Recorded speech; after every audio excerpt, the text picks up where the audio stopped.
उम्मीदों और सपनों का बना होता है, तभी तो हम घर बनाते हैं, जिंदगियां बनाते हैं। अक्षय, बाथरूम कब धोगे? आज संडे है ना। 23 साल के जख्म, मौत छोड़ गई सवाल, जवाब देना पड़ेगा। जिसकी आप बोल रही हैं, सरकार जिम्मेदार। ऐसा घर आपने नहीं देखा होगा, संभाल के पोछा मारा अभी। आइए। ओ भाई साहब, ये देखिए हॉल, ये देखिए चिल्ड्रंस रूम, देखिए कितना बड़ा है। आपके बच्चे खेलते खेलते थक जाएंगे। हो गया, मजे ले लिए। आइए। और यह है बेडरूम, इसकी खिड़की से तारे दिखते हैं, तारे। आपको क्या लगा प्रॉपर्टी डीलर हूँ? अरे आपको अपना घर दिखा रहा था। पर्ल्स इंफ्रास्ट्रक्चर, हम जानते हैं कि घर अरमान, उम्मीदों और सपनों का बना होता है, तभी तो हम घर बनाते हैं, जिंदगियां बनाते हैं। अक्षय, बाथरूम कब धोगे? आज संडे है ना। तुम क्या गए, सब्र चला गए। जिंदगी की सबसे बड़ी हकीकत समझा गया। दिल को तो समझा लेते हैं, बस आंखें नम हो छलका सा जाता है। ये बूढ़ी आंखें उम्मीद तो पहले ही हार चुकी थी, अब तो सरकार पर तरस आता है। ऐसा घर आपने नहीं देखा होगा, संभाल के पोछा मारा अभी। आइए। ओ भाई साहब, ये देखिए हॉल, ये देखिए चिल्ड्रंस रूम, देखिए कितना बड़ा है। आपके बच्चे खेलते खेलते थक जाएंगे। हो गया, मजे ले लिए। आइए। और यह है बेडरूम, इसकी खिड़की से तारे दिखते हैं, तारे। आपको क्या लगा प्रॉपर्टी डीलर हूँ? अरे आपको अपना घर दिखा रहा था। पर्ल्स इंफ्रास्ट्रक्चर, हम जानते हैं कि घर अरमान, उम्मीदों और सपनों का बना होता है, तभी तो हम घर बनाते हैं, जिंदगियां बनाते हैं। अक्षय, बाथरूम कब धोगे? आज संडे है ना। तालीम, रोजगार, तरबियत, तहजीब, सियासत और सकाफत। हम दिखाते हैं सारे मनाजिर, हमारी खास पेशकश। मंजरनामा पीर ता सनीचर दोपहर 12 बजे, सिर्फ चैनल 1 न्यूज पर। तुम क्या गए, सब्र चला गया। जिंदगी की सबसे बड़ी हकीकत समझा गया। दिल को तो समझा लेते हैं, बस आंखें नम हो छलका सा जाता है। ये बूढ़ी आंखें उम्मीद तो पहले ही हार चुकी थी, अब तो सरकार पर तरस आता है। ऐसा घर आपने नहीं देखा होगा, संभाल के पोछा मारा अभी। आइए। ओ भाई साहब, ये देखिए हॉल, ये देखिए चिल्ड्रंस रूम, देखिए कितना बड़ा है। आपके बच्चे खेलते खेलते थक जाएंगे। हो गया, मजे ले लिए। आइए। और यह है बेडरूम, इसकी खिड़की से तारे दिखते हैं, तारे। आपको क्या लगा प्रॉपर्टी डीलर हूँ? अरे आपको अपना घर दिखा रहा था। पर्ल्स इंफ्रास्ट्रक्चर, हम जानते हैं कि घर अरमान, उम्मीदों और सपनों का बना होता है, तभी तो हम घर बनाते हैं, जिंदगियां बनाते हैं। अक्षय, बाथरूम कब धोगे? आज संडे है ना।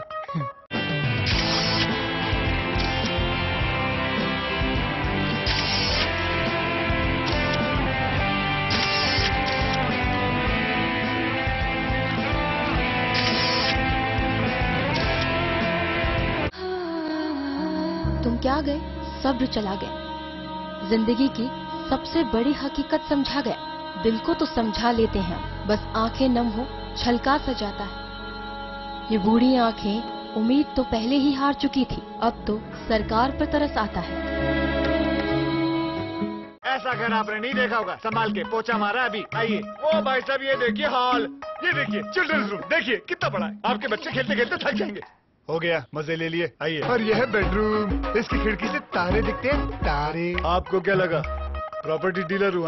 अरे आपको अपना घर दिखा रहा था। पर्ल्स इंफ्रास्ट्रक्चर, हम जानते हैं कि घर अरमान, उम्मीदों और सपनों का बना होता है, तभी तो हम घर बनाते हैं, जिंदगियां बनाते हैं। अक्षय, बाथरूम कब धोगे? आज संडे है ना। तालीम, रोजगार, तरबियत, तहजीब, सियासत और सकाफत। हम दिखाते हैं सारे मनाजिर, हमारी खास पेशकश। मंजरनामा पीर ता सनीचर दोपहर 12 बजे, सिर्फ चैनल 1 न्यूज पर। तुम क्या गए, सब्र चला गया। जिंदगी की सबसे बड़ी हकीकत समझा गया। दिल को तो समझा लेते हैं, बस आंखें नम हो छलका सा जाता है। ये बूढ़ी आंखें उम्मीद तो पहले ही हार चुकी थी, अब तो सरकार पर तरस आता है। ऐसा घर आपने नहीं देखा होगा, संभाल के पोछा मारा अभी। आइए। ओ भाई साहब ये देखिए हॉल, ये देखिए चिल्ड्रंस रूम, देखिए कितना बड़ा है। आपके बच्चे खेलते खेलते थक जाएंगे। हो गया, मजे ले लिए। आइए। और यह है बेडरूम, इसकी खिड़की से तारे दिखते हैं, तारे। आपको क्या लगा प्रॉपर्टी डीलर हुआ? अरे आपको अपना घर दिखा रहा था। Pearls infrastructure. हम जानते हैं कि घर अरमान, उम्मीदों और सपनों का बना होता है, तभी तो हम घर बनाते हैं, जिंदगियां बनाते हैं। अक्षय बाथरूम कब धोगे? आज संडे है ना।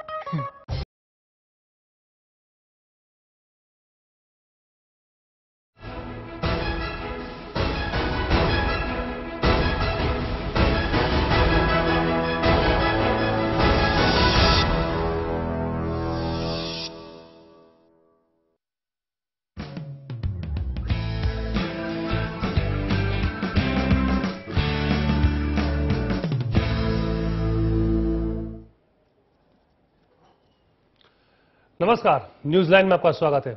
आपके साथ मैं हूं सिद्धार्थ। क्या सरबजीत को बचाना बहुत मुश्किल काम था?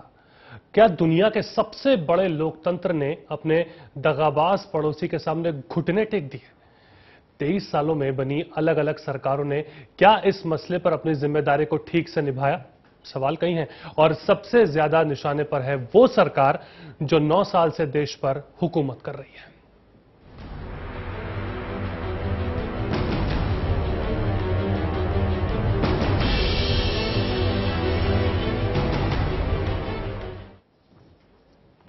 सरबजीत की मौत हकीकत का वो आईना है जिसमें अपनी तस्वीर देखकर सरकार के नुमाइंदे भी खुद पर लानत भेजेंगे। किसी ने 25 लाख का वादा किया तो कोई नौकरी का ऐलान कर रहा है, लेकिन सरबजीत की शहादत ने इन्हीं सियासतदानों को कटघरे में खड़ा कर दिया है।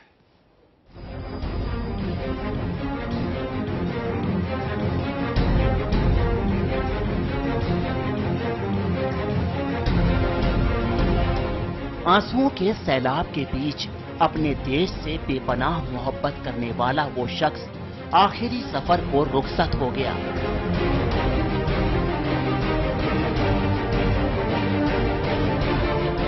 हजारों की तादाद में लोग सरबजीत की शहादत को सलाम करने आए थे। सियासी नुमाइंदे भी पीछे नहीं थे। क्या सत्ता और क्या विपक्ष, हर कोई परिवार के गम में खुद को शामिल कराने पर आमादा था। लेकिन कड़वी सच्चाई है कि सियासत के ये हमदर्द भी सरबजीत के परिवार के लिए सालों दर्द का सबब बने हुए थे। किस चौखट पर माथा नहीं रगड़ा इस बहन ने, केंद्र ने उसे सिर्फ दिलासा ही दिया और सूबे की सियासत करने वालों ने पंजाब विधानसभा में उसे छुड़ाने का प्रस्ताव पास कर अपने फर्ज को पूरा समझ लिया।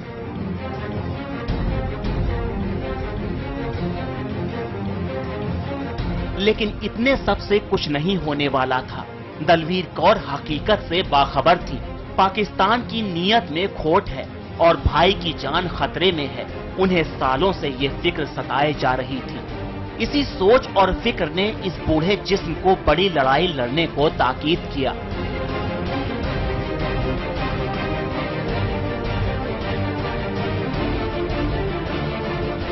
भाई की मोहब्बत हौसला देती रही। वो अपना परिवार, अपनी निजी जिंदगी सब कुछ भूल गई। उसके ख्वाबों ख्यालों में सिर्फ सरबजीत को वापस लाने की बात घूमा करती थी। लेकिन तमाम वजहों से उम्मीदें दम तोड़ गईं। ख्वाब ख्वाब ही रह गए, ताबीर में ना बदल सके।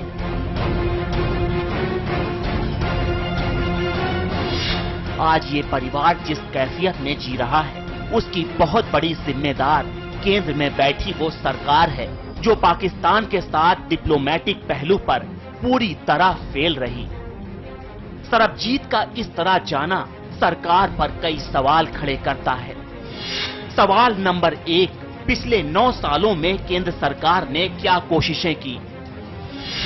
सवाल नंबर 2, पाकिस्तान से संबंध बनते बिगड़ते रहे हैं। जब जब हालात बेहतर हुए, सरबजीत को छुड़ाने की कोशिश क्यों नहीं हुई? सवाल नंबर 3, कसाब और अफजल की फांसी के बाद पाक में सरबजीत की जान पर खतरा बढ़ गया था। केंद्र सरकार उसकी सुरक्षा के लिए कितना गंभीर थी। सवाल नंबर 4, सरबजीत किसी अमेरिकी या यूरोपीय देश का नागरिक होता तो वहां की सरकारें क्या भारत की तरह बेपरवाह रहती? सवाल नंबर 5, भारत ने इटली की सरकार से सबक क्यों नहीं लिया, जिसने कत्ल के आरोपी अपने 2 नौसैनिकों की जोरदार पैरवी की? ये वो सवाल हैं सही मायनों में जिनके जवाब केंद्र सरकार के पास नहीं हैं, लेकिन जवाब देना उनकी मजबूरी है क्योंकि देश उनसे सवाल कर रहा है। Bureau report, channel 1 news.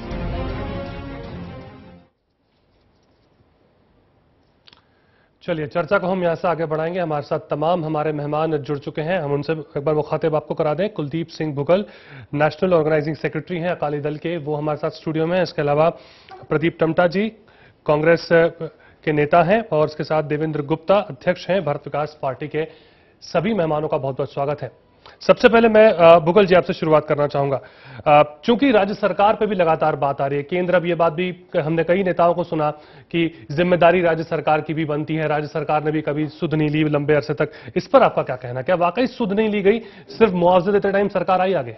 नहीं, ये बात कहनी बिल्कुल गलत है। राज्य सरकार का काम क्या है? उसने प्रधानमंत्री को कहना है, विदेश मंत्री को कहना है। सरदार प्रकाश सिंह बादल, सरदार सुखबीर सिंह बादल, हरसिमरत कौर बादल, जब जब इनकी बहन उनके पास गई, इन्होंने प्रधानमंत्री मनमोहन सिंह से, रक्षा मंत्री से और जो दूसरे विदेश मंत्री हैं उनसे लगातार बातचीत की। बात सेंट्रल गवर्नमेंट की जो पॉलिसी है, विदेश नीति जो है, वो सेंट्रल गवर्नमेंट की फेल हुई। प्रधानमंत्री मनमोहन सिंह हमेशा बिल्कुल चुपचाप रहे इस मामले में। ना वो सुनते थे, ना बोलते हैं, ना कहते हैं, ना वो करते हैं। आज देखिए जो विदेश हमारी नीति है पाकिस्तान के मामले में बिल्कुल फेल हुई है। आप देखिए पिछले दिनों में जो हमारे फौजी थे उनका जो सिर था वो कलम किया गया और हमारे देश में भेजा गया। जो राज्य सरकार है, राज्य सरकार का काम क्या है, उसने प्रधानमंत्री को बादल साहब ने बताया। आज आप देखिए जब आज स्टेट ने प्रकाश सिंह बादल जी ने वहां ऐलान किया कि हम सरबजीत के परिवार को 1 करोड़ रुपया देंगे, उनकी बच्चियों को नौकरी पे लगाएंगे, उसके बाद उनको मकान देंगे और साथ में ये कहा कि 3 दिन का राजकीय शोक होगा और आज उनका जो वहां संस्कार हुआ उस पे गार्ड ऑफ ऑनर दिया गया। और सेंट्रल गवर्नमेंट ने क्या किया? ये बिल्कुल मूक दर्शक बनी है सेंट्रल गवर्नमेंट और मनमोहन सिंह की सरकार बिल्कुल फेल है। आज एक आपको बात बता दें कि सरबजीत सिंह का पाकिस्तान की जेल में कत्ल हुआ है और आईएसआई के इशारे पे हुआ है। आज देश बिल्कुल दुखी है और ये सरकार जो है बिल्कुल जाननी चाहिए, जो हमेशा पाकिस्तान के आगे अपना सिर झुका रही है। आज चाइना में क्या हो रहा है, रोज एक ना एक टेंट बढ़ता जा रहा है। इसका जवाब मामले में भी ये सरकार बिल्कुल जाननी चाहिए। इसका जवाब हम प्रदीप टमटा जी से लेते हैं। टमटा जी क्या कहेंगे इस पूरे विषय पर? आप सीधा आरोप आपके ऊपर लग रहा है कि इस तरह से जो यहां पर मौन अपना लिया गया मनमोहन सिंह द्वारा, प्रधानमंत्री मनमोहन सिंह द्वारा भी, और पुख्ता कदम प्रोएक्टिव नीतियां नहीं अपनाई गई। ये भुगल जी ने जो भी बात की है ये तथ्य से परे है। एक मानवीय संवेदना को आज आप राजनीति के चश्मे से बिल्कुल राजनीति से देखना चाह रहे हैं। राजनीति नहीं है, विदेश नीति के मुद्दे को तो आप देश की राजनीति के जो के फुटबॉल मत बनाइए।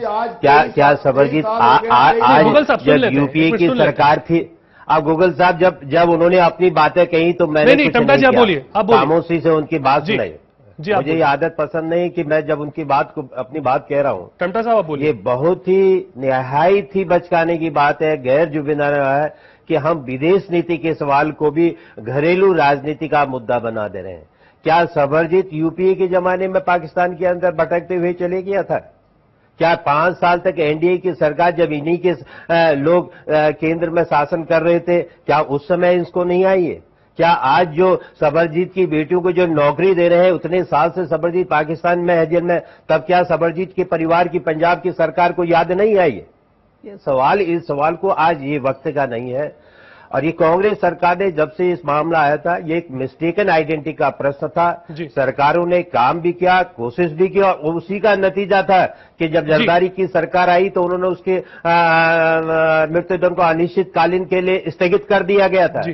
केंद्र की सरकार लगातार इस बात पर पाकिस्तान की सरकार पर दबाव डाल रही थी। ये आतंकवादी की घटना का प्रश्न नहीं है, ये आपने एक मिस्टेकन आइडेंटिटी जिस मंजीत सिंह को पकड़ा है वो मंजीत सिंह नहीं है, ये सर्वजीत सिंह है जो पंजाब का किसान है। इस सवाल को लेकर के पंजाब केंद्र की सरकार ने पाकिस्तान की सरकार के सामने अपने पक्ष रखा था और लगातार इसी का दबाव था कि सर्वजीत की फांसी की सजा को टाल दिया।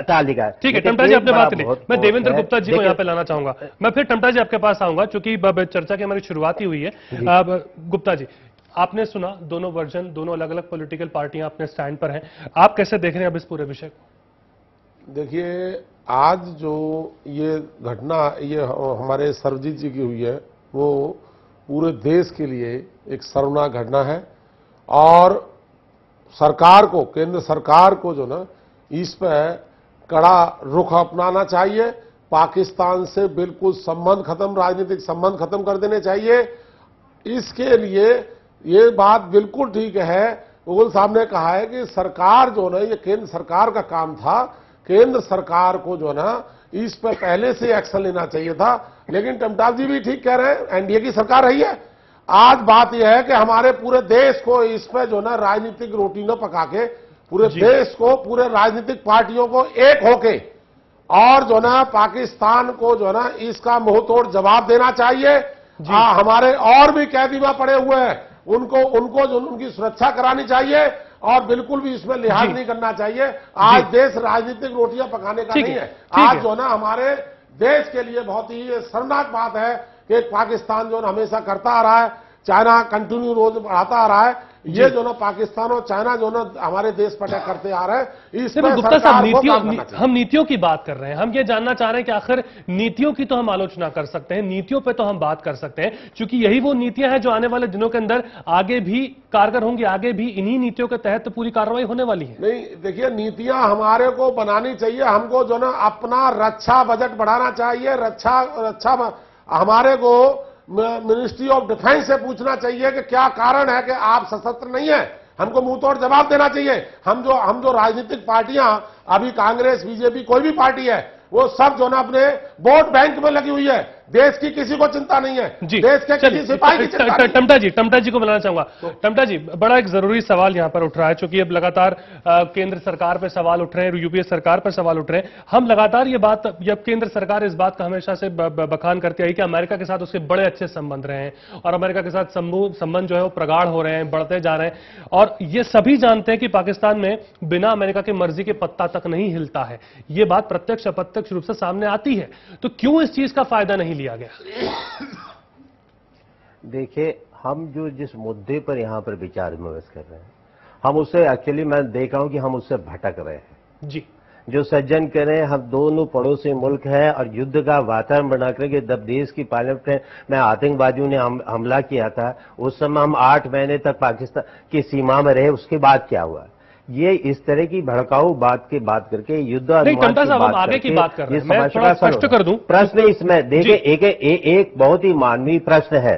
देखिए, जो सवाल आज उठ रहा है कि पाकिस्तान की जेल में जो हिंदुस्तान के कैदी लोग हैं, किसी न किसी कारण से वहां पर बंद है, उनकी हालात क्या है? क्या उनकी जानें सुरक्षित है? आज कम से कम 550 लगभग 535 कैदी हमारे देश के, उसमें पंजाब के भी हैं, गुजरात प्रांत के अधिकांश छोटे गरीब परिवारों के मछुआरे हैं। उसी तरह हिंदुस्तान की जेल में भी लगभग 250 से ऊपर पाकिस्तानी परिवार। अगर निर्णय लेने में देर होती रही, इन दोनों के प्रश्न को, मानवीय प्रश्नों को देखिए, मैं एक चीज बात है जी, जब मूल मानी गरीब लोगों के प्रश्न हो, मछुआरों के प्रश्न हो, उन प्रश्नों को देश की कॉम्पिटिटिव राजनीति का शिकार मत बनाइए। नहीं, मानवीय प्रश्न है। टमटा साहब, सवाल बिल्कुल मेरा सीधा है, मैं उनसे इत्तेफाक कर रहा हूं। देखिए, चीज है, हमको मैं चाह रहा हूं कि थोड़ा चीजें थोड़ी स्पष्ट हो जाए। मेरा सवाल बिल्कुल सीधा है कि यहां से हम आगे कहां जाने वाले हैं, चूंकि नीतियों की हम बात कर सकते हैं, यहां राजनीतिक बात अगर कोई दल अपने से करता है तो उनकी खुद की राय हो सकती है। बात कर रहे हैं, जी मेरा सवाल सीधा आपसे ही था। यहाँ पर एक मुद्दे पर बात कर रहे हैं। जी मैं इसी मेरा एक कहना है, पॉलिसीज पे ही आ रहा हूं। हम यही जानना ये चाह रहे हैं कि जो कैदी वहां पर हैं, टमटा साहब आप सुन लीजिए, जो कैदी भारत के वहां पर हैं, उन कैदियों की सुरक्षा को आगे सकारात्मकता से किस तरह एक आम आदमी भरोसा करे आगे जाकर के, अगर ये स्थितियां फिर खड़ी हो जाए तो उसके लिए क्या किया जाएगा? जी इसी के लिए भारत सरकार को और पाकिस्तान को दोनों को एक ठोस नीति पर आना पड़ेगा। जिस तरह यूरोपियन देश के लोग कह रहे हैं, हमारी सरकार ने भी यूरोपियन देश के बहुत से लोगों कि अगर उनके देश के किसी लोगों को यहाँ कोई अपराध करते हैं, सजा भारतीय कानून के हिसाब होगी, लेकिन सजा वो अपने देश में काटेंगे। उसी तरह कोई न कोई मैकेनिज्म, हमने एक मैकेनिज्म तो बनाया है कि एक जुडिशियल ज्वाइंट कमेटी बनी है जिसमें 2 जज भारतीय पक्ष की ओर से है, 2 पाकिस्तान की पक्ष की ओर से है, जो दोनों देशों के जेलों में विजिट करते रहते हैं। ये मैकेनिज्म फेल हुआ है। हम इसको आगे बढ़ करके क्या भारत और पाकिस्तान आप ये मानते तो है ना मैकेनिज्म फेल हुआ है? ये बिल्कुल फेल हुआ है। हमको इस तरह से, जिस तरह यूरोपियन देश हम पर कर रहे हैं कि हमारे देश के कैदियों पर चाहे भारतीय कानून के हिसाब से या किसी देश के कानून के हिसाब से मुकदमा चले, वो लोग कहते हैं कि सजा उनको मिलने उनके देशों मिलेगी। मैं फिर आपके पास आऊंगा, क्योंकि अगर कोई अपराध किसी कारण। टमटा साहब मैं फिर आपके पास आऊंगा, चूंकि वक्त हो चला, छोटे से ब्रेकअप। ब्रेक के बाद भी हम इस विषय के ऊपर चर्चा हमारी जारी रखेंगे। फौरन लौटते हैं।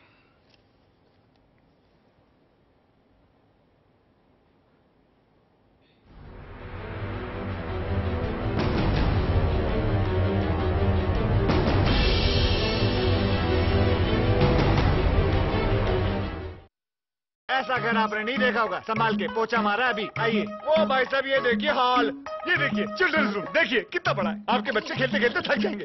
हो गया, मजे ले लिए। आइए। और यह है बेडरूम, इसकी खिड़की से तारे दिखते हैं, तारे। आपको क्या लगा प्रॉपर्टी डीलर हुआ? अरे आपको अपना घर दिखा रहा था। पर्ल्स इंफ्रास्ट्रक्चर, हम जानते हैं कि घर अरमान, उम्मीदों और सपनों का बना होता है, तभी तो हम घर बनाते हैं, जिंदगियां बनाते हैं। अक्षय बाथरूम कब धोगे? आज संडे है ना। तुम क्या गए, सब्र चला गया। जिंदगी की सबसे बड़ी हकीकत समझा गया। दिल को तो समझा लेते हैं, बस आंखें नम हो छलका सा जाता है। ये बूढ़ी आंखें उम्मीद तो पहले ही हार चुकी थी, अब तो सरकार पर तरस आता है। ऐसा घर आपने नहीं देखा होगा, संभाल के पोछा मारा अभी। आइए। ओ भाई साहब ये देखिए हॉल, ये देखिए चिल्ड्रंस रूम, देखिए कितना बड़ा है। आपके बच्चे खेलते खेलते थक जाएंगे। हो गया, मजे ले लिए। आइए। और यह है बेडरूम, इसकी खिड़की से तारे दिखते हैं, तारे। आपको क्या लगा प्रॉपर्टी डीलर हुआ? अरे आपको अपना घर दिखा रहा था। पर्ल्स इंफ्रास्ट्रक्चर, हम जानते हैं कि घर अरमान, उम्मीदों और सपनों का बना होता है, तभी तो हम घर बनाते हैं, जिंदगियां बनाते हैं। अक्षय बाथरूम कब धोगे? आज संडे है ना। तालीम, रोजगार, तरबियत, तहजीब, सियासत और सकाफत। हम दिखाते हैं सारे मनाजिर, हमारी खास पेशकश मंजरनामा पीर ता सनीचर दोपहर 12 बजे सिर्फ चैनल 1 न्यूज पर। तुम क्या गए, सब्र चला गया। जिंदगी की सबसे बड़ी हकीकत समझा गया। दिल को तो समझा लेते हैं, बस आंखें नम हो छलका सा जाता है। ये बूढ़ी आंखें उम्मीद तो पहले ही हार चुकी थी, अब तो सरकार पर तरस आता है। ऐसा घर आपने नहीं देखा होगा, संभाल के पोछा मारा अभी। आइए। ओ भाई साहब ये देखिए हॉल, ये देखिए चिल्ड्रंस रूम, देखिए कितना बड़ा है। आपके बच्चे खेलते खेलते थक जाएंगे। हो गया, मजे ले लिए। आइए। और यह है बेडरूम, इसकी खिड़की से तारे दिखते हैं, तारे। आपको क्या लगा प्रॉपर्टी डीलर हुआ? अरे आपको अपना घर दिखा रहा था। पर्ल्स इंफ्रास्ट्रक्चर, हम जानते हैं कि घर अरमान, उम्मीदों और सपनों का बना होता है, तभी तो हम घर बनाते हैं, जिंदगियां बनाते हैं। अक्षय बाथरूम कब धोगे? आज संडे है ना।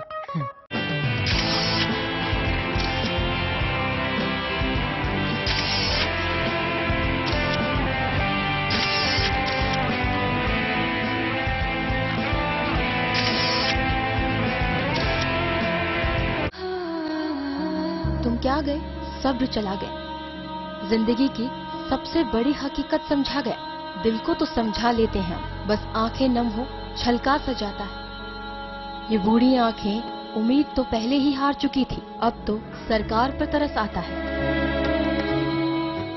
ऐसा घर आपने नहीं देखा होगा, संभाल के पोछा मारा अभी। आइए, ओ भाई साहब ये देखिए हॉल, ये देखिए चिल्ड्रंस रूम, देखिए कितना बड़ा है। आपके बच्चे खेलते खेलते थक जाएंगे।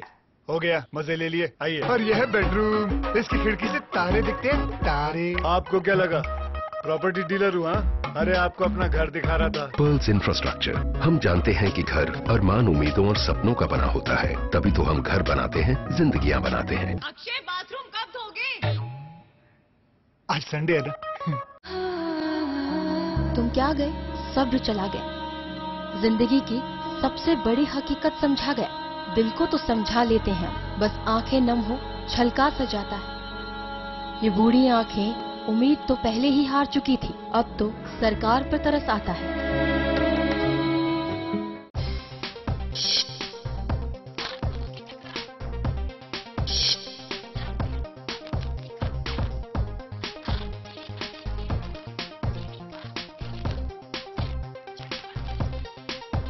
ऐसा घर आपने नहीं देखा होगा, संभाल के पोछा मारा अभी। आइए, ओ भाई साहब ये देखिए हॉल, ये देखिए चिल्ड्रंस रूम, देखिए कितना बड़ा है। आपके बच्चे खेलते खेलते थक जाएंगे।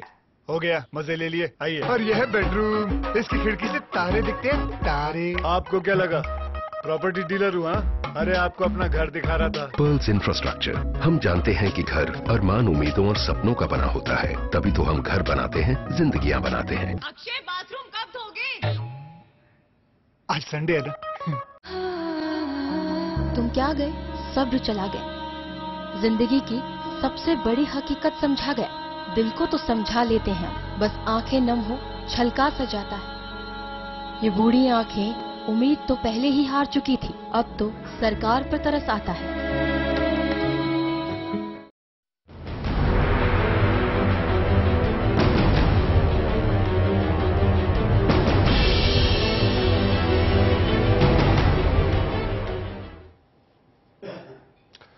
स्वागत है आपका। ब्रेक के बाद चर्चा को हम यहां से आगे बढ़ाते हैं। हमारे साथ एक और खास मेहमान जुड़ चुके हैं। फजल इमाम मलिक वरिष्ठ पत्रकार हैं, वो हमारे साथ स्टूडियो में जुड़े हैं। अब चर्चा यहां से हम आगे बढ़ाएंगे। टमटा जी को मैं इसमें फिर से एक बार शामिल करना चाहूंगा। टमटा जी, संयुक्त राष्ट्र के मानवाधिकार चार्टर है, उसमें 1948 में बने इस चार्टर में भारत और पाकिस्तान ने हस्ताक्षर किए हैं, जिसके मुताबिक जेल में बंद कैदी के मानवाधिकारों की रक्षा का प्रावधान भी शामिल है। क्या इस चार्टर को देखते हुए अंतर्राष्ट्रीय स्तर पर अब आवाज उठाएगा भारत? क्योंकि जो स्थितियां लग रही हैं वो पाकिस्तान की तरफ से भी और हमारी तरफ से भी ना हम कुछ कर पा रहे हैं, ना वहां से हम उम्मीद ज्यादा करते हैं। क्या इसे उठाया जाएगा अब आगे? देखिए, प्रधानमंत्री ने साफ कहा कि यह बहुत ही दुर्भाग्यपूर्ण और निंदनीय घटना है। सर्वजीत के ऊपर एक जानलेवा हमला किया गया था। आज जो पोस्टमार्टम रिपोर्ट डॉक्टरों ने की है कि उसको मारने के इरादे से हमला किया गया था, तो सर्वजीत के हमलावरों पर निश्चित रूप से उनको सजा मिलनी चाहिए। ये सरकार की ओर से आश्वस्त किया गया कि पाकिस्तान स्तर पर कि जिन लोगों ने उनके ऊपर, वो 2 लोग नहीं थे, उन सारे लोगों के या उसके पीछे कोई साजिश थी, उनको उनका पूरी तरह से हिसाब होना चाहिए। ये हमारी मांग है, ये सरकार ने भी साफ किया।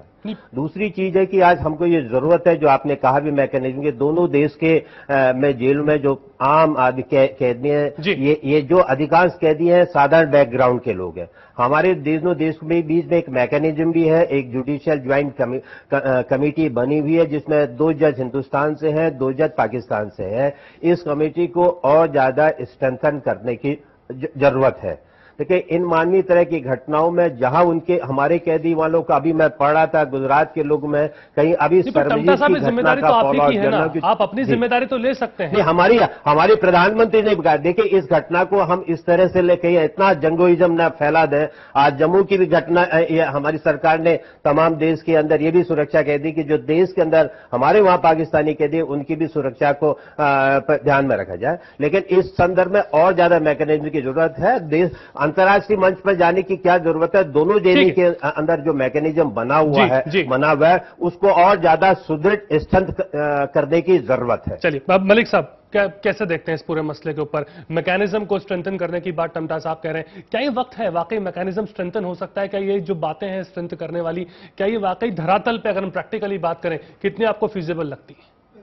वैसे टमटा साहब ने जो बात कही कि अंतर्राष्ट्रीय मंच पर उठाने की जरूरत नहीं है, मुझे लगता है कि शायद यही वक्त आ गया है जब इसे अंतर्राष्ट्रीय मंच पर भी बहुत शिद्दत और गंभीरता के साथ सिद्धार्थ जी उठाने की जरूरत है। क्योंकि सर्वजीत की मौत, एक पाकिस्तान में मौत की हत्या हुई है और सर्वजीत के मामले को अब पूरे शिद्दत के साथ अंतर्राष्ट्रीय बिरादरी और अंतर्राष्ट्रीय मंच पर उठाया जाना चाहिए, क्योंकि पाकिस्तान अभी इस मामले को लेकर कहीं कॉर्नर में नजर आ रहा है जी। तो टमटा साहब कह रहे हैं कि अंतर्राष्ट्रीय मंच पर उठाए जाने की जरूरत नहीं, अब उस मैकेनिज्म को मजबूत करने की जरूरत है जो भारत और पाकिस्तान ने मिलकर बनाई। लेकिन पाकिस्तान पर हम कितना और कब तक भरोसा करें, सवाल ये भी है। दूसरी चीज उन्होंने ये कही कि सारे लोग जो पाकिस्तान के जेलों में बंद है वो बहुत साधारण परिवारों से। बार बार मुझे ये लगता है सिद्धार्थ भी कि ये साधारण परिवारों की वजह से ही सारा मसला है। इस देश का में अगर कोई रूबिया शहीद अगर अगवा हो जाती है तो उसके लिए आतंकवादियों को दोनों जगह देखिए, मेरा कहना है सिर्फ वहां भी और यहाँ भी इसे इस मानवीय चीज को मानवीय ढंग से सोचा नहीं, मैं मान रहा हूँ टमटा भाई कि इसको मानवीय आधार पे देखा जाना चाहिए और इसमें राजनीति नहीं होनी चाहिए। कुछ कहना चाह रहे हैं मुगल साहब? हाँ, देखिए, टमटा साहब ने जो बात कही है कि अंतर्राष्ट्रीय मंच पर नहीं उठाना चाहिए, बिल्कुल अंतर्राष्ट्रीय मंच पर उठाना चाहिए। अगर देश में आप प्रधानमंत्री को जयपुर में जाके खाना खिलाएंगे, उसमें देश के बारे में बात नहीं करेंगे, लगातार आप देश का सर नीचे झुकाएंगे, ये प्रधानमंत्री ने किया क्या है इन 10-12 सालों में? जो आपकी विदेश नीति है उसका बिल्कुल बंटाधार हो चुका है। आज हम क्यों नहीं पाकिस्तान के साथ ये बात करते? लगातार इसकी जो सरबजीत सिंह की बहन थी वो लगातार चक्कर काटती। आपकी बात ठीक है। आज आप राजनीति आप कर रहे हैं, हम नहीं कर रहे। आप जाके वहां राहुल गांधी जी जाके वहां आंसू बहा रहे हैं, यहाँ पे दिल्ली में उनके साथ चिपक के रो रहे हैं। ऐसा नहीं चलेगा अब देश में। मुगल साहब एक बड़ा कांग्रेस ने हमेशा जो है देश के साथ खिलवाड़ किया है। बड़ा बुनियादी सवाल मैं आपसे मुगल साहब करना चाहूंगा। भुल्लर की रिहाई को लेकर के जितनी जोर शोर से आपकी पार्टी ने भी वहां पर बातें रखी, क्यों नहीं सरबजीत के मुद्दे पर आपकी पार्टी इसी तरह से आगे आई? बिल्कुल किया जी, हमारी पार्टी ने जब उसकी बहन ने, सरबजीत की बहन ने कहा सरदार प्रकाश सिंह बादल, सरदार सुखबीर सिंह बादल ने प्रधानमंत्री से मिले, उसके बाद विदेश मंत्री से मिले। पर विधानसभा में प्रस्ताव पारित कराने के लिए आप वहां हमने जो विधानसभा में भी उठाया प्रस्ताव पारित हुआ और क्या हुआ? देखिए, जो स्टेट की सरकार होती है वो ज्यादा से ज्यादा क्या कर सकती है? प्रधानमंत्री को कह सकती है, राष्ट्रपति को कह सकती है, वो उनको वहां से छुड़वा तो नहीं सकती ना। छुड़ाना तो काम है प्रधानमंत्री का, विदेश मंत्रालय का। आप बार बार राज्य सरकार का, राज्य सरकार ने नहीं, बड़ा फैसला किया है, 25 लाख रुपया केंद्र की सरकार दे रही है, वो उनको कोई भीख दे रही है? जिनका बेटा चला गया, जिन बेटियों का बाप चला गया, सरकार जो केंद्र की सरकार है वो मूक दर्शक बनी रही। आज ये लंबी लंबी बातें करते हैं। देश कांग्रेस सरकार ने किया क्या है?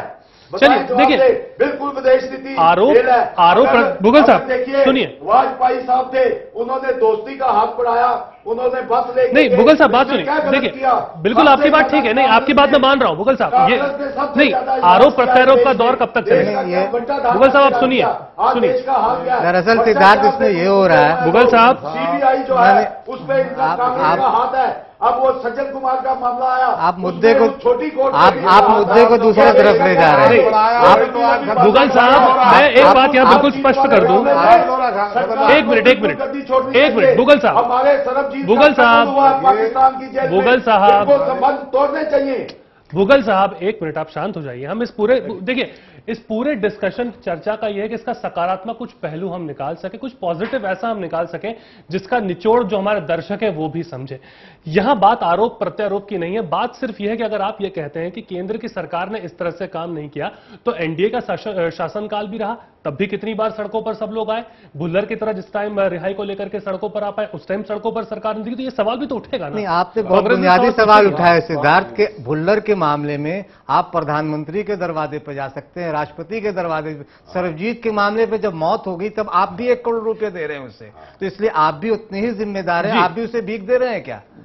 जिम्मेदार नहीं, आपने कहा कि आप जब कांग्रेस क्योंकि इस पे राजनीति नहीं होनी चाहिए, इसको राजनीति से परे होकर बात करनी चाहिए कि हमारे नागरिक कैसे सुरक्षित रहे। अब स्टेट का फर्ज बनता है, जिम्मेदार तो सरकार भी है, केंद्र सरकार भी है। अटल बिहारी वाजपेयी ने मुशर्रफ को आगरा में बुलाया था। वाजपेयी जी ने वाजपेयी साहब ने जो उठाया था, वही तो आज हमारे लिए खतरनाक साबित हुआ। ये इस लायक ही नहीं है पाकिस्तान।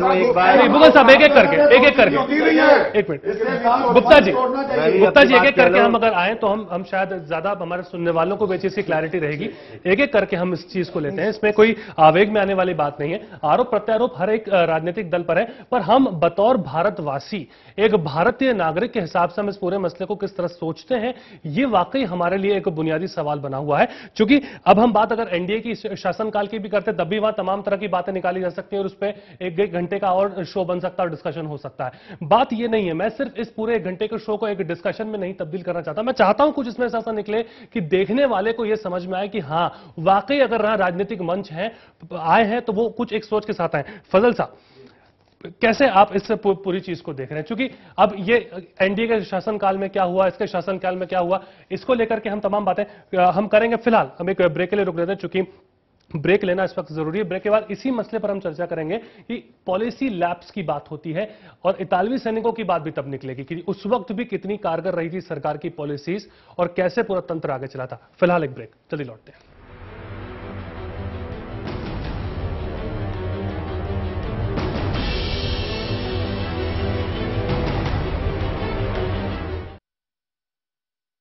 ऐसा घर आपने नहीं देखा होगा, संभाल के पोछा मारा अभी। आइए। ओ भाई साहब ये देखिए हॉल, ये देखिए चिल्ड्रंस रूम, देखिए कितना बड़ा है। आपके बच्चे खेलते खेलते थक जाएंगे। हो गया, मजे ले लिए। आइए। और यह है बेडरूम, इसकी खिड़की से तारे दिखते हैं, तारे। आपको क्या लगा प्रॉपर्टी डीलर हुआ? अरे आपको अपना घर दिखा रहा था। पर्ल्स इंफ्रास्ट्रक्चर, हम जानते हैं कि घर अरमान, उम्मीदों और सपनों का बना होता है, तभी तो हम घर बनाते हैं, जिंदगियां बनाते हैं। अक्षय बाथरूम कब धोगे? आज संडे है ना। तुम क्या गए, सब्र चला गया। जिंदगी की सबसे बड़ी हकीकत समझा गया। दिल को तो समझा लेते हैं, बस आंखें नम हो छलका सा जाता है। ये बूढ़ी आंखें उम्मीद तो पहले ही हार चुकी थी, अब तो सरकार पर तरस आता है। ऐसा घर आपने नहीं देखा होगा, संभाल के पोछा मारा अभी। आइए। ओ भाई साहब ये देखिए हॉल, ये देखिए चिल्ड्रंस रूम, देखिए कितना बड़ा है। आपके बच्चे खेलते खेलते थक जाएंगे। हो गया, मजे ले लिए। आइए। और यह है बेडरूम, इसकी खिड़की से तारे दिखते हैं, तारे। आपको क्या लगा प्रॉपर्टी डीलर हुआ? अरे आपको अपना घर दिखा रहा था। पर्ल्स इंफ्रास्ट्रक्चर, हम जानते हैं कि घर अरमान, उम्मीदों और सपनों का बना होता है, तभी तो हम घर बनाते हैं, जिंदगियां बनाते हैं। अक्षय बाथरूम कब धोगे? आज संडे है ना। तालीम, रोजगार, तरबियत,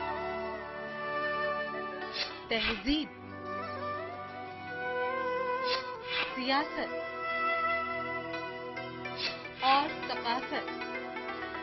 हम दिखाते हैं सारे मनाजिर, हमारी खास पेशकश मंजरनामा पीर ता सनीचर दोपहर 12 बजे सिर्फ चैनल 1 न्यूज पर। तुम क्या गए, सब्र चला गया। जिंदगी की सबसे बड़ी हकीकत समझा गया। दिल को तो समझा लेते हैं, बस आंखें नम हो छलका सा जाता है। ये बूढ़ी आंखें उम्मीद तो पहले ही हार चुकी थी, अब तो सरकार पर तरस आता है। ऐसा घर आपने नहीं देखा होगा, संभाल के पोछा मारा अभी। आइए। ओ भाई साहब ये देखिए हॉल, ये देखिए चिल्ड्रंस रूम, देखिए कितना बड़ा है। आपके बच्चे खेलते खेलते थक जाएंगे। हो गया, मजे ले लिए। आइए। और यह है बेडरूम, इसकी खिड़की से तारे दिखते हैं, तारे। आपको क्या लगा प्रॉपर्टी डीलर हुआ? अरे आपको अपना घर दिखा रहा था। पर्ल्स इंफ्रास्ट्रक्चर, हम जानते हैं कि घर अरमान, उम्मीदों और सपनों का बना होता है, तभी तो हम घर बनाते हैं, जिंदगियां बनाते हैं। अक्षय बाथरूम कब धोगे? आज संडे है ना। तुम क्या गए, सब्र चला गया। जिंदगी की सबसे बड़ी हकीकत समझा गया। दिल को तो समझा लेते हैं, बस आंखें नम हो छलका सा जाता है। ये बूढ़ी आंखें उम्मीद तो पहले ही हार चुकी थी, अब तो सरकार पर तरस आता है।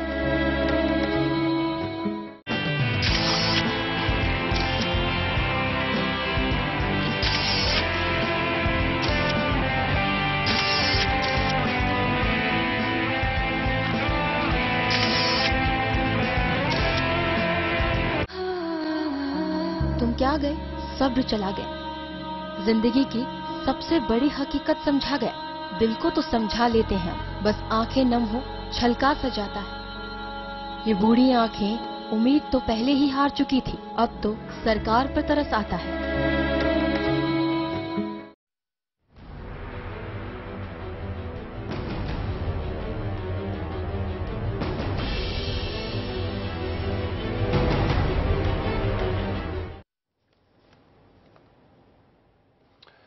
स्वागत है आपका। ब्रेक के बाद चर्चा को हम फिर आगे बढ़ाते हैं। यहां से एक बड़ा अच्छा उदाहरण देखने को, टमटा साहब से मैं शुरुआत हूं। टमटा साहब, कुछ साल पहले जब अमेरिका के राष्ट्रपति जिमी कार्टर पद पर थे, ईरान के अंदर अमेरिकी सैनिक को बंधक बना लिया गया था। वे खुद वहां गए, वहां जाकर के उन्होंने मुक्त कराया।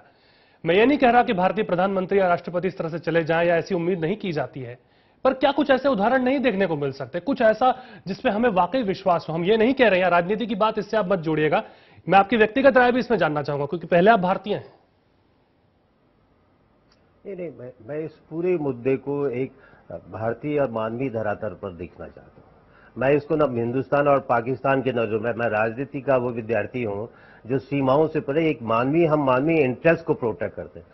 आज हम सबके सामने सुधा राजनीति की जो बातें कर रहे हैं, मैं उनसे ये नहीं कहा आज यूपी की सरकार, कल की एनडीए की सरकार में क्या हुआ, किसने किसको बिरयानी खिलाई, बिल्कुल बात नहीं कर रहा। मैं सिर्फ एक बात ये कहना चाह रहा हूं कि आज हमको इस संदर्भ में जो हमारे नागरिक किसी भी कारणवश, चाहे पाकिस्तान की जेलों में या अन्य जेलों में है, उसके संदर्भ में एक बहुत ही ठोस पॉलिसी बनाने की जरूरत है। जब हम इटली के नागरिक को, हम इटली के दोनों पर भारत के प्रधानमंत्री ने दबाव डाला है, भारत सरकार ने दबाव बनाया, 9 सैनिकों को इटली से भारत में आना पड़ा, उनको हमारे हिंदुस्तान के एक्ट के हिसाब से उनके ऊपर मुकदमा चल रहा है, लेकिन वहां भी हमारी सरकार ने इतना भरोसा उनको दिलाया साहब, इटली ने बल्कि भारत के ऊपर दबाव बनाया। इटली ने, आप जो कह रहे हैं उसमें इटली ने बल्कि भारत के ऊपर दबाव बनाया। इटली की सरकार, एक सुप्रीम कोर्ट को गारंटी देनी पड़ी कि जहां इटली की नहीं, इटली की सरकार ने जहां एक बार कह दिया ठीक है अपने नागरिकों को नहीं भेजेंगे, भारत सरकार के दबाव में उनको आना पड़ा। लेकिन एक चीज है कि जिस तरह इटली की सरकार ने यह दबाव बनाया कि हमारे नागरिकों को सजा कुछ भी हो, मृत्यु दंड नहीं दी जाएगी, बड़ा सीधा सवाल है उसी तरह से देखिए पॉलिसी हम भी कर सकते हैं, पॉलिसी हर जगह बनती है। एक आम आदमी को पॉलिसी समझ में नहीं आती, वो ये देखता है कि इस तरह से कहीं से जवाब नहीं आ रहा है। मैं आपकी बात को कह रहा हूं, मैं उसी संदर्भ में कह रहा हूं, हमारे वहां जो मैकेनिज्म बना है हिंदुस्तान और पाकिस्तान के बीच में, उस मैकेनिज्म को और दृढ़ करने की जरूरत है।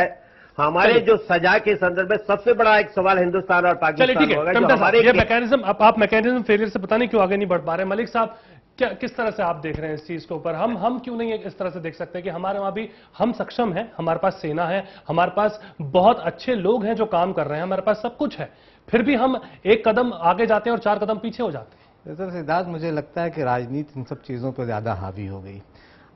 इस मुद्दे पर खासकर जब भी अपने नागरिकों की बात हम करें तो मुझे लगता है कि सियासत को कहीं पीछे छोड़ के देश हित में ज़्यादा सोचना चाहिए। लेकिन अफसोस ये है कि यहाँ भी आप देखिए कि राजनीति ज़्यादा होने लगती है। इच्छा शक्ति की बात आ जाएगी। हाँ, फिर हाँ, वो कहीं नहीं है।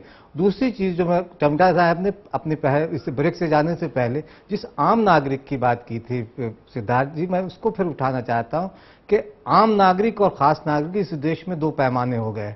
आम नागरिकों के लिए सरकारें किसी और तरह से सोचती हैं और खास नागरिकों के लिए सरकारें खास तरह से सोचती हैं। आप देखिए, मुफ्ती मोहम्मद सईद की बेटी अगवा होती है, आतंकवादियों को छोड़ दिया जाता है।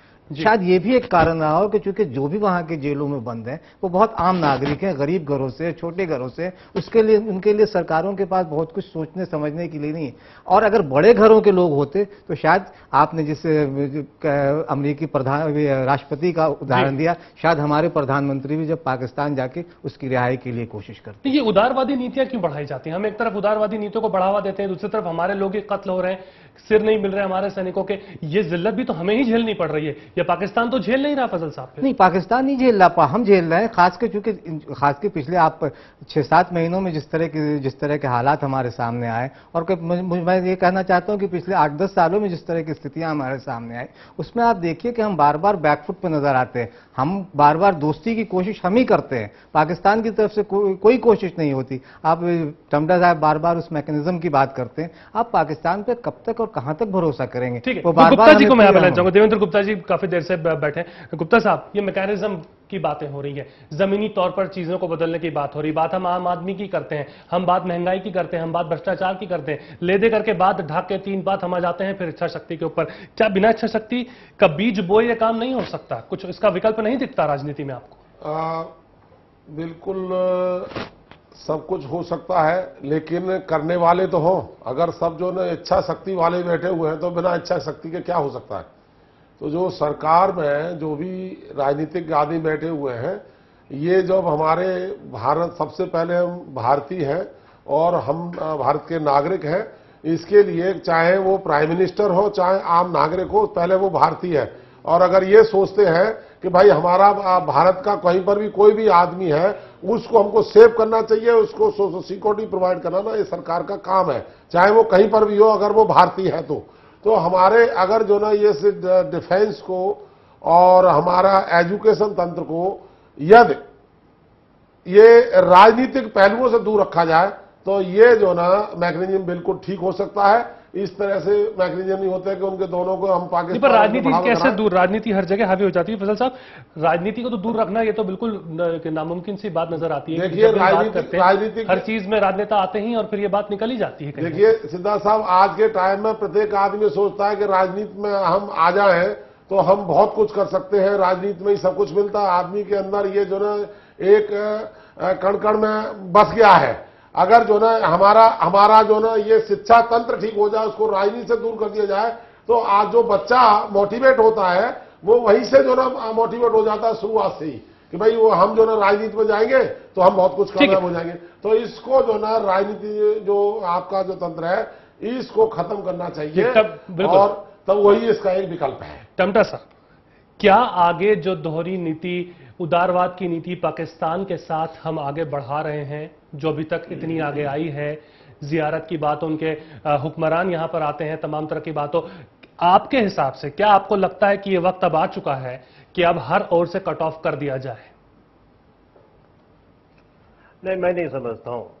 हम दोनों, भूगोल ने हमको दोनों को पड़ोसी बनाया है और जब दो पड़ोसी है, हमको इस बात को हिंदुस्तान और पाकिस्तान के लोगों को, राजनेताओं को इस यथार्थ को समझना पड़ेगा कि भूगोल के खिलाफ हम नहीं जा सकते हैं और हमको इन संबंधों को मानवीय और राजनीति में और संदर्भ में सोचना। ये कट ऑफ की जो रियलिस्टिक है, हम हर बार पाकिस्तान के साथ कोई समस्या खड़े हो जाती है तो हम सोचते हैं कि डिप्लोमेटिक और तमाम तरह के संबंध कट ऑफ कर दिए जाए। मैं नहीं समझता हूं कि जो मेरी व्यक्तिगत निजी राय है, ये कट ऑफ की लाइन पर सर हर बार हम ही तो एक कदम आगे उठाते हैं, पाकिस्तान की ओर से तो कोई, हम ही उम्मीद करते हैं पाकिस्तान से हर कुछ सवाल। देखिए ये एक बहुत ही महत्वपूर्ण सवाल है, आपने ये सवाल नहीं किया, क्या आज जम्मू का जो हादसा हुआ है उसको हम भूल जाए? जी मैं यही कह रहा हूं, बात यही आ रही है। ये उन्माद, जो उन्माद की राजनीति है की बात होने लग जाएगी फिर। नहीं, ये जो उन्माद की राजनीति से राजनीति को भी और मीडिया को भी बचना पड़ेगा। एक चीज तभी हम दोनों देशों के संबंधों आगे। देखिए, देश की सुरक्षा का प्रश्न अलग है, आतंकवाद के खिलाफ लड़ाई का प्रश्न है, लेकिन विदेश नीति का प्रश्न छोटे मोटे सवालों को भी है, जहां मानव और मानव के रिश्ते हैं। हम संकेत दिए हैं, हमने अपनी सुरक्षा लेकर हर बारे में संकेत दिए हैं, अपनी सुरक्षा के लेकर अपने विदेश नीति में हम कहीं नहीं है। यही कारण है कि सर्वजीत के मामले में मैंने कहा कि पाकिस्तान की सरकार को उसकी फांसी की सजा अनिश्चितकालीन के स्थगित करना पड़ा। ये हमारी सरकार के और प्रधानमंत्री जी के दबाव का परिणाम है। मलिक साहब, क्या पाकिस्तान हमें सीरियसली लेता है? देखिए सिद्धार्थ भाई, जैसे प्रदीप भाई ने बहुत सारी बातें की, मुझे लगता है कि हम कब तक उदार बनते रहे। हम बराबर अपना दिल खोल कर रख देते हैं। हमारे यहाँ वहाँ के कलाकार आते हैं, हास्य कलाकार आते हैं, संगीतकार आते हैं, क्रिकेट मैच खेलते हैं, सारा कुछ करते हैं और हम बहुत उनकी उदारता के साथ। हमारे कलाकार वहाँ नहीं जा सकते, हमारे सिंगर नहीं जा सकते, लता मंगेशकर नहीं जा सकती। तो आखिर प्रेम एक तरफा कब तक चलता रहेगा? प्रेम तो दोनों तरफ हो तभी वो बात बनती है। हम आई लव यू करते रहे, वो आई लव यू कहे नहीं। तो जब तक दोनों तरफ से प्रेम नहीं होगा तो सिर्फ एक तरफा प्रेम संबंध का अंजाम बार बार इसी तरह से होगा और हम बार बार छले जाते रहेंगे। इस पर सरकारों को भी सोचना चाहिए और तमाम राजनीतिक दलों को सोचना चाहिए। इस पर राजनीति से परे पक्ष विपक्ष दोनों को बैठ के गंभीरता से इस पर विचार करना होगा कि किस तरह की नीति बनाई जाए ताकि पाकिस्तान हो या फिर चीन हो या श्रीलंका जैसे बार बार आंखें तरेर रहा, वो हम पे आंखें नहीं तरेरे, क्योंकि हम एक विकासशील देश हैं और हम अपने विश्व के नक्शे पे बहुत तेजी से उभर रहे हैं। तो ऐसे में अगर हम इस तरह की नीतियां नहीं अपनाएंगे तो बार बार हमें पाकिस्तान भी आंख दिखाएगा, श्रीलंका भी घुड़की देगा। मुगल साहब, चूंकि एनडीए के साथ आप लोग हैं और लगातार ये बातें भी निकलती रहेंगी कि एनडीए के शासनकाल में क्या हुआ, इसके शासन, मैं उस शासनकाल पे नहीं जाना चाहता। मैं बड़ी एक बुनियादी बात आपसे पूछना चाह रहा हूं, आगे क्या? राजनीति से अलग हटकर अगर आप इस चीज को देखते हैं बतौर भारतीय, पंजाब के अंदर चूंकि ये घटना आज हुई है, सरबजीत पंजाब के ही थे, कैसे आप देखते हैं इसे? देखिए, बात ऐसे है, एक तो मैं सबके आगे विनती करता हूं कि इस मसले को राजनीति मत बनाइए जी, इसीलिए मैंने आपसे राजनीति और हमें जो उनकी बहन है, उनके बेटियां हैं, हमें उन्हें सावधानता देनी चाहिए कि उनके ऊपर जो पहाड़ गिरा है उसको वो सहन शक्ति से उसको सहन कर सके। बात जो है, हमें कोई ना कोई पॉलिसी बनानी पड़ेगी। लगातार हम कब तक अपना सर झुकाएंगे पाकिस्तान के आगे? जब कोई बात होती है हम ही उनको कहते हैं कि आप हमारे देश में आए, हम उनको लेकर जाते हैं, बात करते हैं और उनके साथ हर सब अच्छे संबंध बनाने की हम जरूरत, सबसे पहले हाथ हम मिलाते हैं। कौन सी वजह है कि पाकिस्तान के साथ हम ठीक तरह से या वो वार्तालाप नहीं करते या हमारी केंद्र सरकार नहीं करती?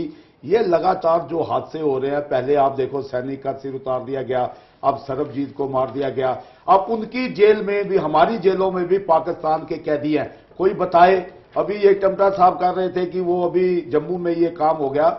ये हमारी जो ढिलमुल नीति है, इस ढिलमुल नीति का जो नतीजा आज हमारे वो तो कह रहे हैं सब ठीक है, आज हमारे सामने है। हम चाहते हैं इसके लिए कोई एक ऐसी पॉलिसी बनाई जाए, दोनों देशों के कुछ ऐसे लोगों को बीच में डाला जाए या किसी रिटायर जज को डाला जाए या विदेश मंत्रालय के कुछ लोग हो, जब ऐसी बातें हो और उनके साथ फौरन बात की जाए और जो बेगुनाह लोग आज पाकिस्तान के जेल में बंद है या पाकिस्तान के लोग भारत की जेल में बंद है, वहां पर उनकी बिल्कुल शनाख्त होनी चाहिए।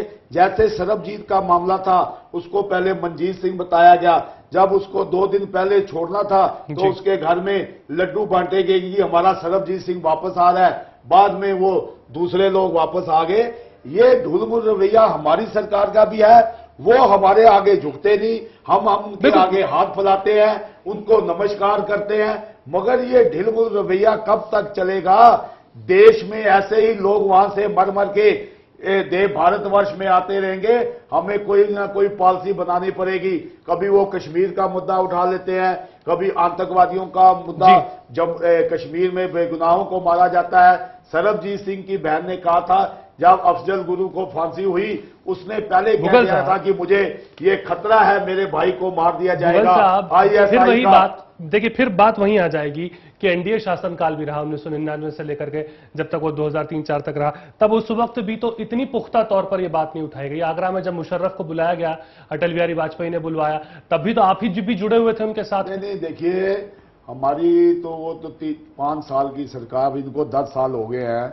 बेचारी सरबजीत की बहन 22 साल से, देखिए उस दौरान इतनी बात नहीं थी, उस टाइम देखिए उतनी बात नहीं थी। ये बात अभी 2005 से बाद इतनी उठी, लगातार यहां विदेश मंत्री आए पाकिस्तान के, हमारे विदेश मंत्री पाकिस्तान में गए, लगातार बात चलती रही। अब पता नहीं क्या हुआ, ऐसा पर मुगल साहब बड़े अच्छे माहौल में बुलाया गया था, बिरयानी खिलाई गई थी, चाय पिलाई गई थी मुशर्रफ साहब को उस टाइम पर, सब बड़ी अच्छी अच्छी बातें हो रही थी।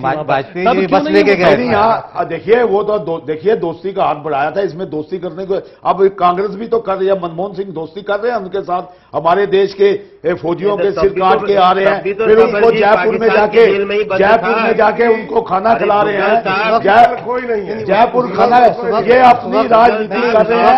हम ना एक बात कहना चाहते हैं, आपके मीडिया के लिए आप बात करना चाहते हैं, भगवान के वास्ते राजनीति छोड़ दो। चलिए ठीक है, पाकिस्तान के चूंकि दोनों दल जानते हैं कहीं ना कहीं, हमें यहाँ मुगल साहब दोनों और ये बात है, कहीं ना कहीं इस बात की स्वीकृति अपने आप में भी होनी चाहिए कि हाँ कहीं ना कहीं कमियां रही है, कोई गलत नहीं है ये, कोई अगर मान लेने से चीजें कम नहीं हो जाएंगी। उस वक्त भी तो भारत के लोग वहां के जेलों में बंद थे, पाकिस्तान के जेलों में बंद थे। आपने जब आप ये नहीं जब आप राजनीति करेंगे तो ये सवाल आपके साथ भी उठाया जाएगा। हम कह रहे हैं भाई ये 5 साल हो गए ये राजनीति को छोड़ के ये कोई जस्टिफिकेशन टमटा जी मुगल साहब चूंकि ये कोई जस्टिफिकेशन नहीं है। एक मिनट एक नीति बननी चाहिए और इंटरनेशनल इसको उठाना चाहिए। बिल्कुल पाकिस्तान को सबक देना। टमटा साहब कुछ कह रहे हैं, टमटा साहब कुछ कहना चाह रहे हैं। कुछ ना कुछ मुगल साहब टमटा साहब की बात करेंगे इस तरह से। देखिए मुगल साहब हम अपने देश को संभाल नहीं सकते। मुगल साहब मैं एक चीज कहना चाह रहा हूँ, पहुंच गया है। आज कांग्रेस ने इस देश को कहां लाके खड़ा कर दिया है। सब लोग एक साथ बोलेंगे, कोई सुन नहीं पाएगा। टमटा साहब कुछ कह रहे हैं, आप उनकी बात सुनिए, उस पर आप प्रतिक्रिया जरूर दीजिएगा। मैं फिर मुगल साहब आपके पास ही आऊंगा। कुछ कह रहे हैं टमटा साहब। देखिए मैं सिर्फ इस जो वर्तमान मुद्दा है जिसने सबरजीत के माध्यम से हिंदुस्तान और पाकिस्तान की जेलों में बंद कैदियों का प्रश्न बड़ी शिद्दत से उठा दिया है और दोनों जगहों में साधारण परिवारों के आम लोगों के लोग हैं। हमारे वहां जो मैकेनिज्म बना हुआ है, जो दोनों ओर के दो जजेज हैं, इस मैकेनिज्म को मजबूत करने की जरूरत है कि जेलों में, क्योंकि अब एक प्रश्न बन गया कि दोनों ओर की जेलों में नहीं, इसी को संदर्भ में हम भी कह रहे हैं कि जो कम सजाए से लेकर अधिकांश सजा के लोग हैं, क्या उनको छोड़ा जाता है? अधिकांश लोगों में भय आ चुका है। आज भय नहीं, देखिए, एक मैं ये कह रहा हूं, मैं ये टीवी के इस बहस पर तो ये समाधान का समाधान नहीं होगा, लेकिन हमारी सरकार को भी, हमको इस बात को कि हमारा जो मैकेनिज्म था उतना फुल प्रूफ नहीं हुआ। आज भी जो कैदी, अब सवाल है उन कैदियों के तो चलिए, कुछ ऑडियो प्रॉब्लम लगता है टमटा साहब के। आइए हम फिर टमटा साहब के पास एक बार आएंगे जहां से उन्होंने खत्म किया था। मुगल साहब, आपने सुना मैकेनिज्म की बात है। 9 वर्ष तो सरकार को यहां भी हो गए। अब हम सरकार की बात को हटा दें, ये मैकेनिज्म के विषय में और इनकी बात जो टमटा साहब के उस पर क्या कहेंगे आप? हम कह रहे हैं दोनों जजों ने पाकिस्तान और कराची में भ्रमण भी किया है, लेकिन आज फिर उसको देखने की जरूरत है। उसकी पीरियोडिक लगातार बैठकें करने की जरूरत है। कुछ नहीं कर पाए तो आज भी कुछ नहीं हो सकता। इसकी जो है बहुत ही सख्ती से। अरे दुग्गल साहब, ये राजनीतिक बात है, मत कहिए। जब आपके प्रधानमंत्री लाहौर में गए थे, सबरजीत आपको बार बार कह रहे हैं राजनीति मत साहब, ये बात देखिए इस मामले में सरबजीत का जो कुछ होना था वो हो गया। आगे की सोचिए, आगे फिर ना किसी को हमला करके भारतवर्ष के एक इंसान को, एक भारतीय को फिर यहाँ कत्ल करके उसका नाम भेजा। आगे की सोचिए अब क्या करना है हमने। चलिए गुप्ता जी, आप कुछ कह रहे हैं। कांग्रेस को 2 साल हो गए, अब कोई 1 साल में पॉलिसी बना दे, क्या आगे क्या करना है कांग्रेस? जी बिल्कुल, बात पॉलिसी की हम सबको सरकार को यह सलाह देनी चाहिए, सब राजनीतिक पार्टी इकट्ठी हो, पाकिस्तान का इस पर अपोज होना चाहिए, उनका बाइकाट करना चाहिए, इंटरनेशनल मुद्दा उठाना चाहिए और इस संबंध में अमेरिका से ही बात करनी चाहिए, क्योंकि बिना अमेरिका के कुछ भी जो ना पाकिस्तान में नहीं होता। उन रिश्तों का भी तो हम फायदा नहीं उठा पाए ना यहाँ पर। ये भी तो ये जो ना ये हमको सबको इकट्ठा होकर इस काम करना चाहिए। पाकिस्तान का बिल्कुल बाइकाट करना चाहिए, पाकिस्तान से कोई संबंध नहीं। ये मैकेनिज्म कि भाई आज जो ना हमारे 2 जज, उनके 2 जब 2 जज और वो हमारे जज ये नहीं कर पाए, उसका ही तो हमको सबक मिला है। इसलिए हम टमटा साहब आपसे आग्रह करेंगे कि आप अपने सरकार को जो ना ये सलाह दें कि इसको इंटरनेशनल मुद्दा को उठाएं। ये जो ना किसी कोई भी वहां पर जो ना जेल में है, चाहे कैदी गरीब परिवार से, जमीन से है, वो हमारा भारतीय है, सबसे पहले भारतीय बात यही है। और मुद्दा भी यही है, हमको अपने भारतीय नागरिक की जो सुरक्षा का सवाल रखना चाहिए। चलिए, चूंकि वक्त का तकाजा है। 535 कैदी जो हमारे अभी वहां की जेलों में बंद है, उसको लेके अब गंभीरता से सोचना चाहिए कि किस तरह से उनकी रिहाई मुमकिन हो सके, किस तरह से उनको अपने देश में लाया जा सके, और इस पे पक्ष और विपक्ष दोनों बैठ के बात करें और एक कोई ठोस रणनीति के साथ पाकिस्तान के साथ जाएं और अंतर्राष्ट्रीय मंच पे, जैसे पहले ही मैंने कहा, इस मुद्दे को उठाने की जरूरत है। और मुझे तो हैरत इस बात पे है कि सरबजीत के हत्या के मामले पे विश्व क्यों खामोश है। चलिए, तो बिल्कुल तमाम लोगों की बातें हमने सुनी, तमाम तरह की बातें निकल करके आज के चर्चा में से, पर एक जो बात धरातल पे समझ में आती है वो ये है कि आगे भी पॉलिसीज के अंदर कुछ ऐसा चेंज, या हो सकता है एक आमूलचूल परिवर्तन भी हमें करना पड़े, क्योंकि वो पॉलिसीज जब तक नहीं बदलेंगी, हमारा जो कार्य प्रणाली का सिस्टम है, जो हमारे डिसीजंस हैं या जो हमारे निर्णय हैं आगे जो हम स्टैंड बाय करने वाले हैं, वो भी नहीं बदलेंगे। तो जरूरत है यहां पर पॉलिसीज बदलने की। बहुत बहुत शुक्रिया सभी मेहमानों का हमारे साथ जुड़ने के लिए, इस डिस्कशन में भाग लेने के लिए।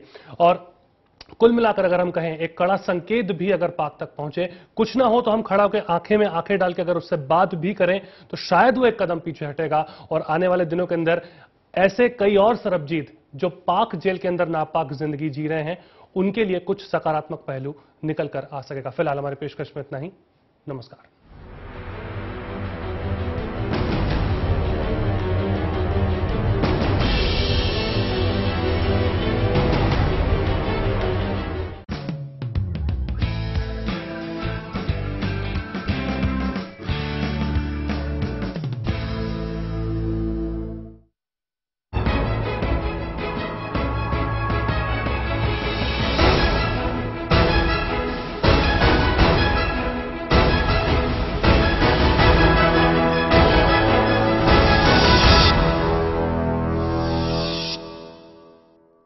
आपने नहीं देखा होगा, संभाल के पोछा